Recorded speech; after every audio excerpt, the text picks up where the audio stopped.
Good evening, I'm Court with Sports. What a game we had in store between the Bears and the Twisters out at West Muskingum High School tonight.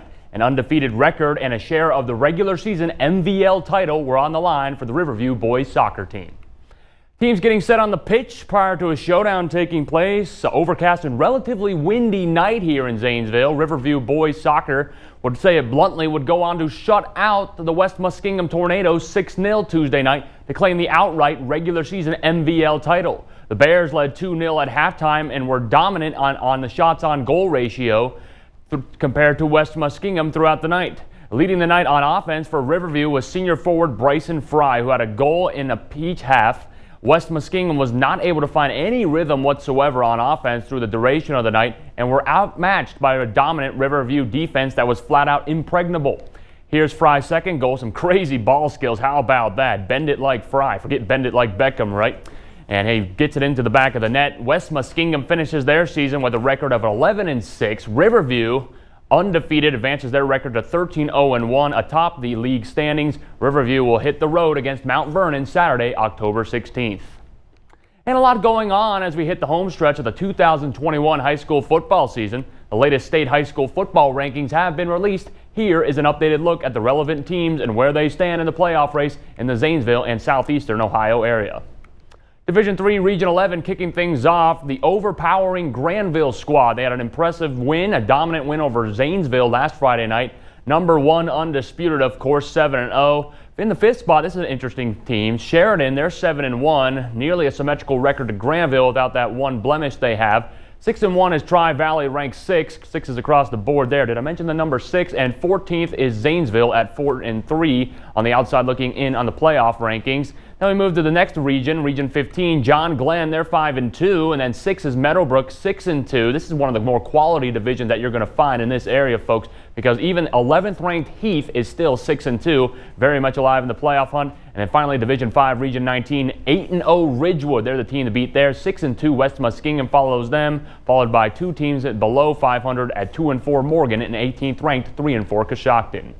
And for the second week in a row, Riverview, the football team, will not be taking the field this Friday night. The Black Bears were scheduled to take on Maysville at the Maysville Athletic Complex, but no more. The decision to cancel now has Maysville promptly looking for another opponent. In a Twitter post, the school said they are looking for someone to travel to South Zanesville because it is senior night for the Panthers.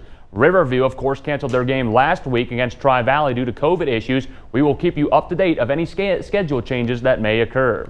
And head coach Chad Grandstaff of the Zanesville Panthers says his loss last week to Granville was not caused by talent, but rather mental errors.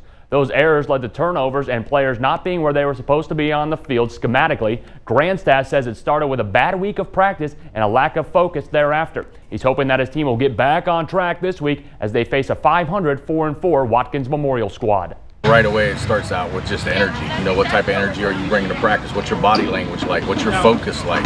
You know, and coming out, if you're going to play a great team, your focus, your body language, your energy all better be in the right direction, or, you know, not good things are going to happen. You know, we turned the ball over, I think, 4 or 5 times in the game, and I told him after the game, I said, you can't have bad practices when you're going to play a great team.